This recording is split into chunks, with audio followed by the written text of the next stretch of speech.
قباني ما هذا يجعل يا قيش دومين كرا كارك قبنكر حيلك قود كلو سوداي لك قودن كرا يقوانك يعكا قبا عبد ولي قريرسي سيسي عبد ولي قريرسي هوي هوي عبد ولي قريرسي سيسي عبد ولي قريرسي. السلام عليكم magacaygu waa Cabdiwali Ibrahim Garyare waxaad igu taqaaneen saxaafadda imakase waxaan u digar rogtay dhinaca siyaasadda oo aan doonayo sanadkan inaan uga qayb galo baarlamaanka dalka Soomaaliya laakiin waxaan rabaa inaan si dhab u cadeeyo dadka aan rabno in xildhibaanada baarlamaanka Soomaaliya codkooda ku helno kuna noqono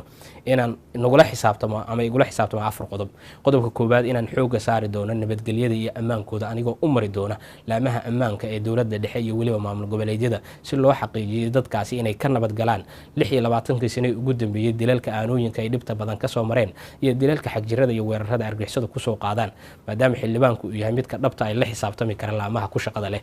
qodobka labaad wuxuu noqonayaa dadka Soomaaliyeed ee dalkeena jooga kadib burburkii dalka Soomaaliya meesel helin waxbarasho tayo leh aad u ballaaran sida darteed waxaan rabnaa waliba dhinaca dawladda ka soo galaysa waxaan rabnaa inaan ka shaqeeyo sanadkan in waxbarashada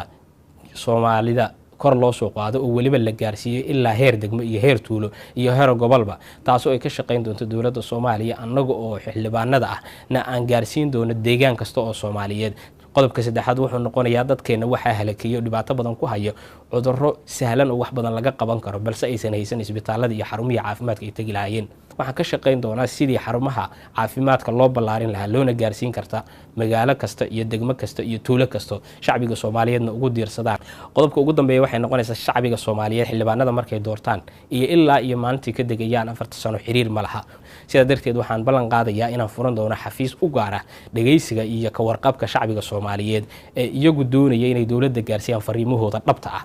sidoo kale xafiiskaas waxaan rabaa inuu ka shaqeeyo inuu caawiyo dadka Soomaaliyeed ee danyarta ah oo ugu badan agoonta waayeelka iyo kuwa aan waxba haysan كاتاجا يا عذر قبض يوغا نقون كرا كرا كورين كرا حيلك قود كلو سوداي لك قودن كرا يقوانك يعكا قبا